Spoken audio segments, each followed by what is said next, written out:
All right, everyone, I got an amazing video for you guys today. I'm gonna be explaining why the 10-year government bond in the US literally drives the stock markets, the crypto markets, the currency markets, and the commodity markets. We're gonna start off by looking at the stock markets in specific detail.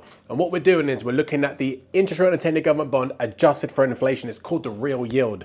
Guys, so many people don't even understand the correlation between the bond market and all the markets. So when you watch this video, it's gonna open your mind to understanding why interest rates drive everything. And I actually recorded this video before the inflation data today, and the reaction in the stock market is gonna show you why the stock markets keep reaching all-time highs, because the markets are predicting interest rate cuts by the Federal Reserve, okay? So once you learn this, it's gonna transform your trading, okay? After, guys, please like, comment, subscribe. Come into my Telegram channel. I'm teaching this to thousands of people. You don't want to miss out. After the video, come inside. See you in the channels.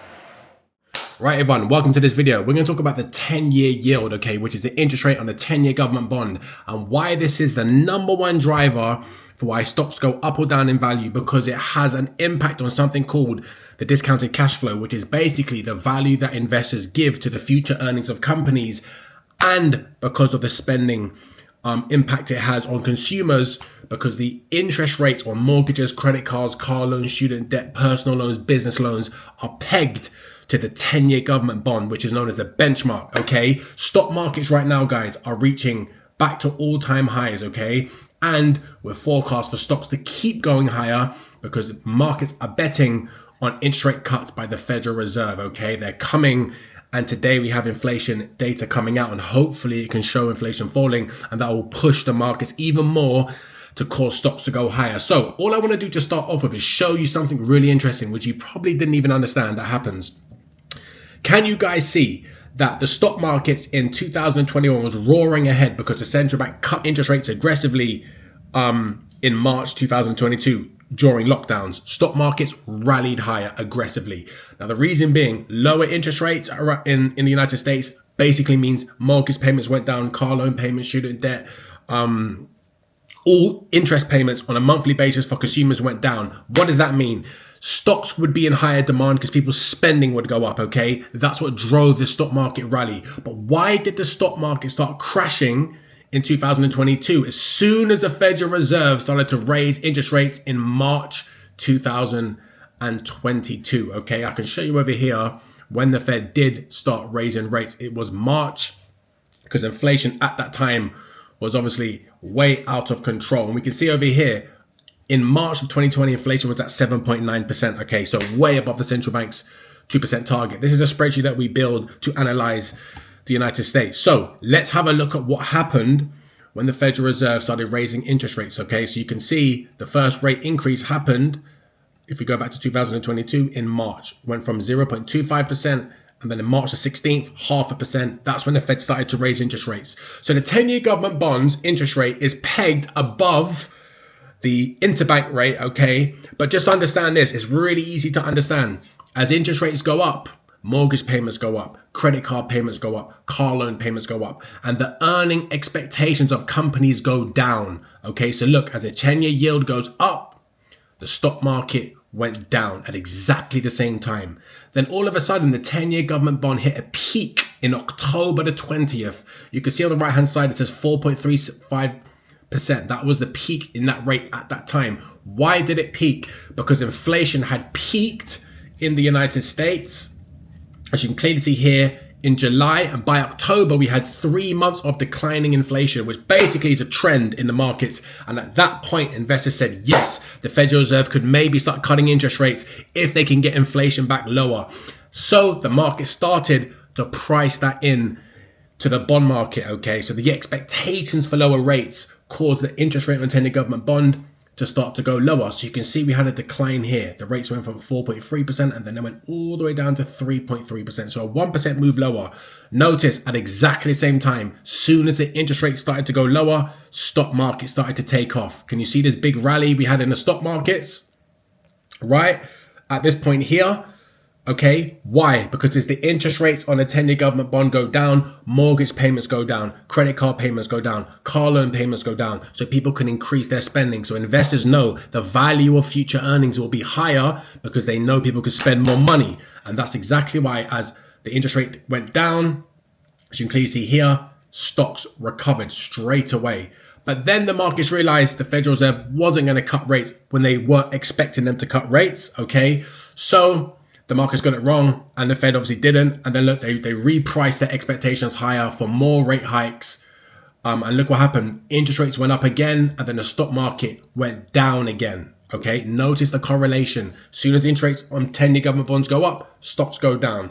And then at the beginning of October, again in 2023, the markets were pricing rate cuts again, and they were hoping for rate cuts to come by the Fed. They got it wrong again. Okay, so at this point, this is when the markets were hoping for rate cuts. Okay, and look, it gave the markets the room to push up here, when previously they had been going down here because the bond market interest rates had been going up, okay? So the 10-year government bond interest rates is literally constantly being driven by the expectation for interest rates, right? So at this time, markets were expecting rate cuts, stocks rallied, all right? Then we had this recent pullback in the stock markets here.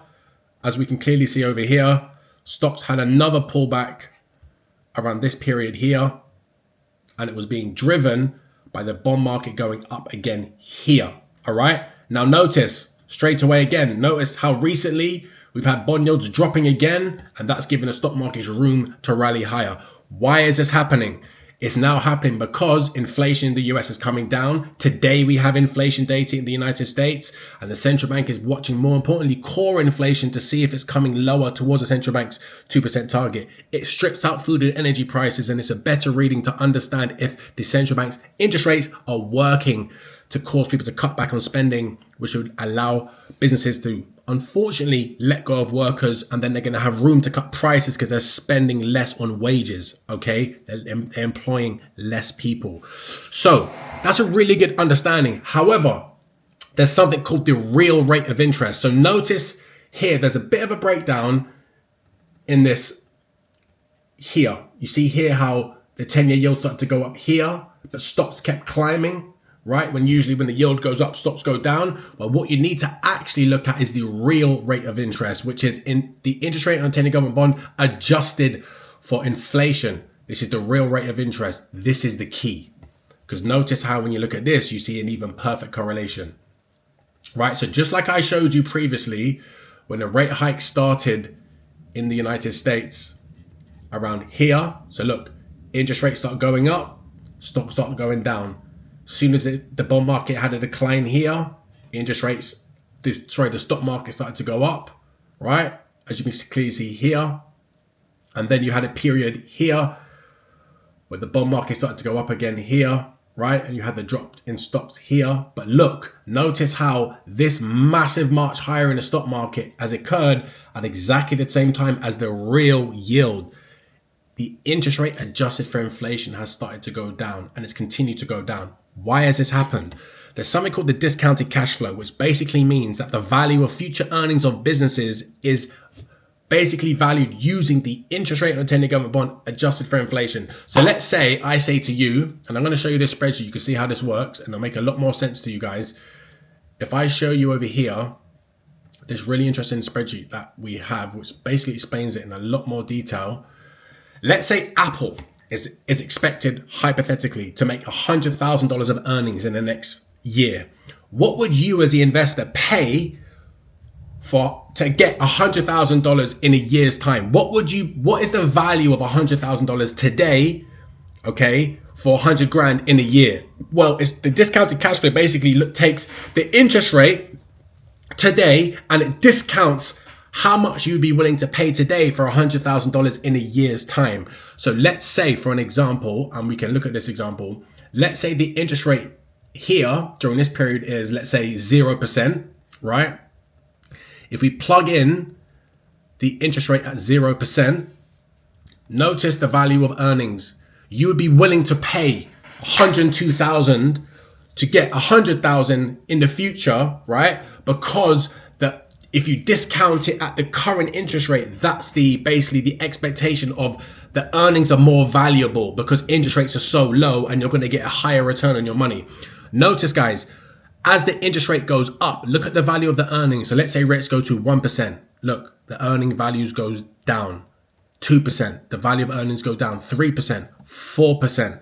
Look how much it goes down. 5%.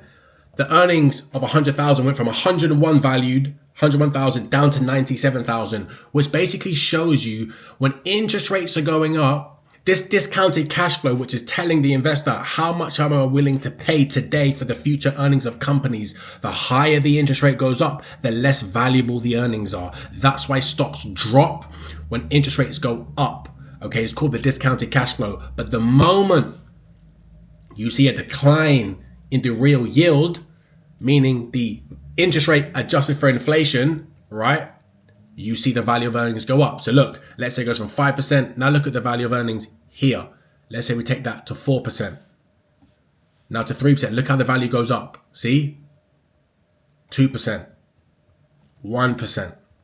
Let's say rates go down to 0.25 again. You see? So the lower interest rates go, the higher the earnings, the value of earnings in businesses. This is how investors calculate the value of earnings. Hence why when you see the real yield adjusted for inflation on a 10-year government bond, now you understand why it's literally causing stocks to go up or down in value.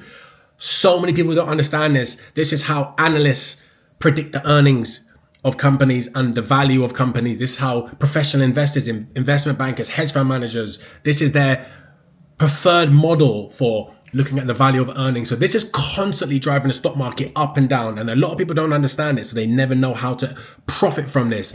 And the good thing for us right now is look what the markets are predicting. Rate cuts. The rate right now in the United States is 5.5%. The September contract is trading at 5.25%. That is below the current range of 5.25% to 5.5%. So we're expecting a rate cut in September. We're expecting another rate cut in December. Okay, that's why you can see rates are at 5.33%, which is between the range 5.25 to 5.5. And then look by the end of the year, 5%. So we're expecting 2 rate cuts by the end of this year.